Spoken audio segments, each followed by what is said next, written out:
What's going on, Geek Vibes Nation? This is senior critic Larry Freed here with an interview today for you. We are talking to the director of the Saoirse Ronan-led drama, The OUTRUN, Nora Fingscheidt. Nora, welcome to the nation. Thank you for being here with us today. How are you?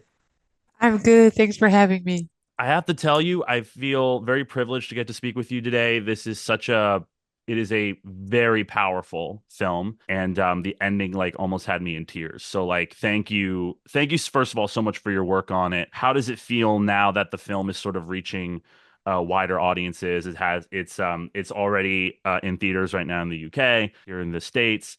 How does it feel now to get to give the film to the world, basically? Feels good, exciting. It's always nice when such a journey moves to another step, and I have the feeling like you create this sort of baby, and now it starts running off by itself, and sometimes you're like, oh God. And here it's been a process because the premiere was in Sundance in Right. January, then it was in Berlin, several film festivals followed. So now we've been there and we're ready to let the film go and hopefully, do its magic with the audience or not. We'll see. I want to sort of start this conversation where you sort of started with the film, which is during the treatment process, the screenplay process. This is sort of a unique opportunity for a director, I think, just to sort of catch some people up to speed. You came into this film a bit later on in the process. Saoirse Ronan had already been attached as lead and producer. And Amy Liptrot, who was the author of the memoir that the film is based on, she had also been in discussions about how this was going to be adapted. And from what I understand, when you came on, you and her, agreed to work on the script together, and you created this treatment that would form the basis of the screenplay. And one of the things that immediately caught my attention while watching is that the film is very nonlinear. The story is told going back and forth a lot to sort of give us a very sort of, from the very beginning, we already get a very full understanding of the journey that this character is about to go on. Where did the decision to tell the story non-linearly, specifically in the way that you do it, where did it come from? Was it a product of the original memoir? Was it a product of some narrative experimentation on your part? Talk to me a little bit about that. As I think every creative decision in this whole process, it started with a book. Hmm. You know, compared to the book, the film is very tamed in its timeline, I say, because the book started off as an internet blog. So it's more like a collection of essays of journal Right. writing. And it's a complete internal book. And so sometimes she jumps in, I don't know, in one sentence, you go through four different timelines. So we had to reduce the amount of timelines actually, because the book Mm. also covers uh, many different stages of many different relapses. It covers teenager times, we don't have that. So we really reduced it Wow. to three layers. That's what I pitched. I said, we have to tell the story in the present tense, which is the Orkney layer, and we have to show what happened in London, which is the London layer, and then we have to keep the nerdiness of Amy's character because there's a very specific point to the book, and so we called it the nerd layer, and that's Yes. how the movie basically is structured. I have to imagine that the nonlinearity, you were kind of constantly playing with it in the edit. Constantly during Mm. script writing, but also during editing. It was always a balance of how do these, layers work together because it's almost like a crossover has to happen. At Hmm. first, she's in London, she's in Orkney, and Orkney, she doesn't want to be there. It's very bland and gray and blah.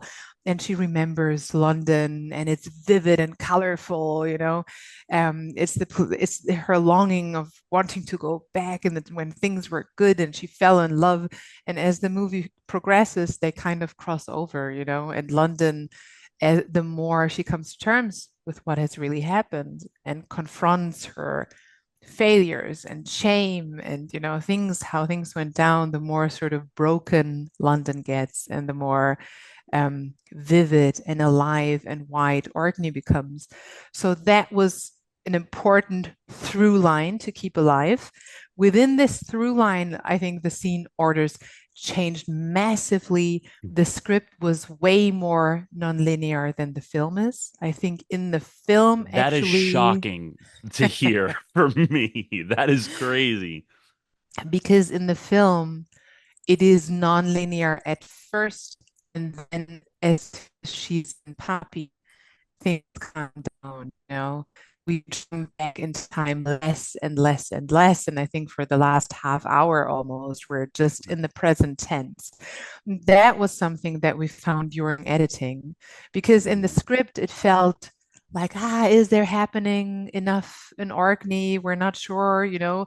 It reads in the script very simple, like she walks along the shore and takes her headphones off. Ooh, okay. And then but but when you shoot it, it can become a very powerful scene. It's just Yes. hard to trust that on paper.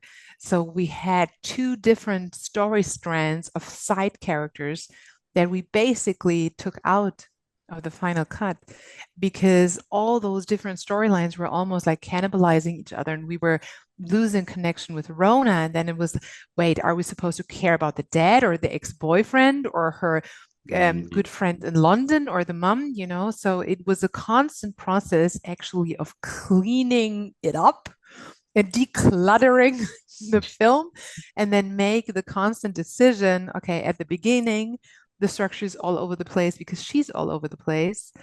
However, we're still holding the viewer quite closely, you know? Sometimes we jump to London and then we're there for 25 minutes or something. But in the end, she arrives in the present tense, she grounds herself, and with her, the narration calms down, so to say.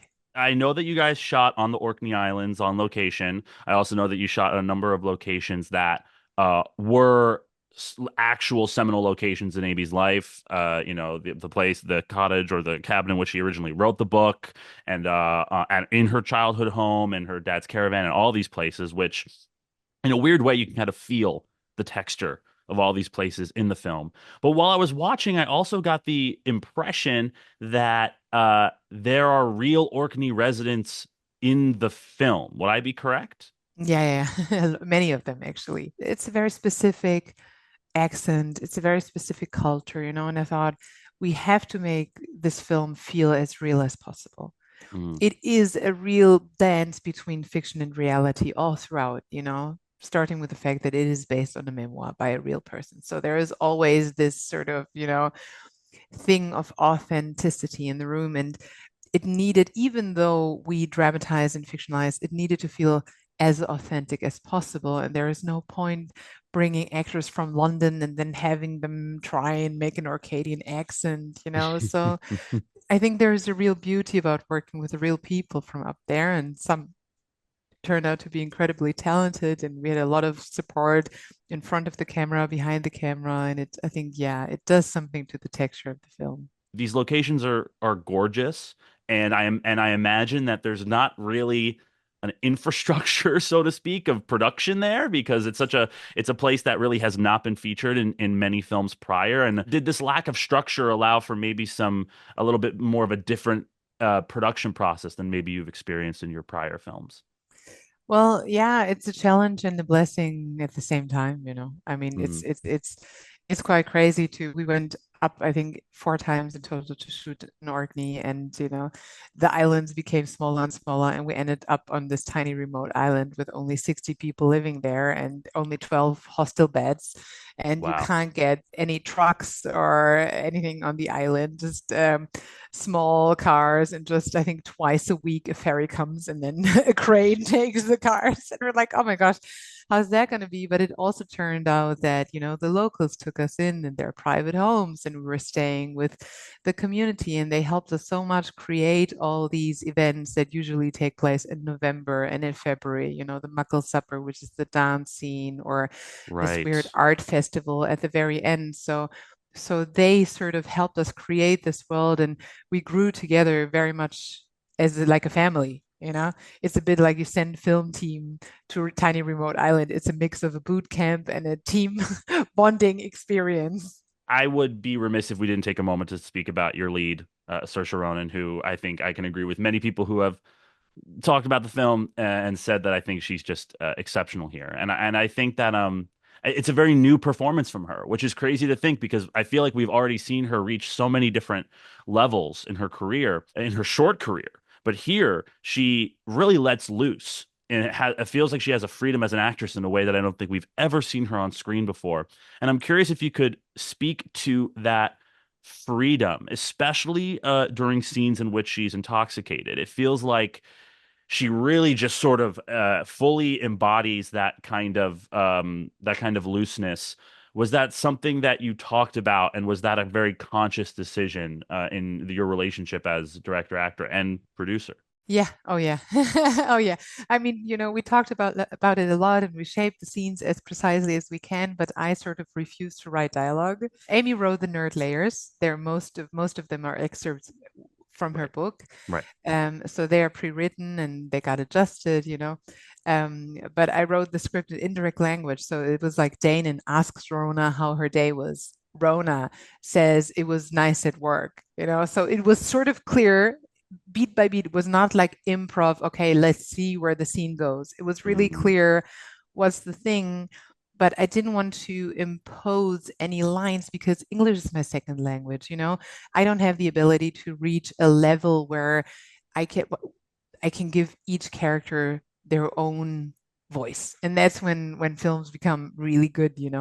And so it was like, well, one day Saoirse asked, so Nora, when are you going to write dialogue? I'm like, I don't. I'm not going to do it. Let's find it through the rehearsals. And at first it was a bit daunting, I think, for everybody. But then because it was so clear what the scene was about, it was really beautiful. And it was so lovely and inspiring to see her let herself immerse into that freedom and mm. experiment and let go and throw impulses in because she is an incredibly talented actress and she has this magical presence that you could film her brush her teeth and it would be interesting. So it's Yeah. so there's a lot you can relax about and then go and do the work and yeah. The last thing I have to talk to you about is the score of the film. I think it's phenomenal. I understand that you are working with John Gutler again, who's a composer that you worked with in your previous features, and then he brought on Jan Misser, which is a collaborator that he's worked with before. I want to specifically ask about the end of the film without giving anything necessarily away, even though I don't think you can necessarily spoil this movie. But there's this sort of crescendo sequence towards the end of the film that I found deeply moving, in which the character kind of reaches this catharsis, if you will. And I'm curious if you could speak to me about working with your composers about finding that moment. Had they prepared anything prior to the shoot? Was this all found afterwards? Talk to me about that cue in Yeah. particular. Yeah. So everything was planned before. Oh, wow. There is usually I start working with the sound team as well as the music team, and then we have sessions together as early as first script stage, Wow. the latest maybe even in treatment And stage or that's on all your something. features. You work with the sound team right from the jump. Yeah, because you also start working with the DOP very early on, and you find a Mhm. look or create images. So it's always like it's an audiovisual medium. So for me, it's like, okay, I have an understanding of how I want the movie to look, but I also need an understanding of how I want it to sound. Of course, then things change along the way, but we need a concept. So it started very early on that we were clear about certain musical moments that needed to be pre-composed. For Mm, example, Danon and Rona kissing for the first time in the club is an electro cue that they composed because we needed to manipulate it in a way that when they kiss, this layer disappears and this layer disappears and the beat mm, gets more muffled and stuff. So we don't have access if we just use a score, a track that already exists. right. Same for the final sequence, although the final orchestra recording was done afterwards.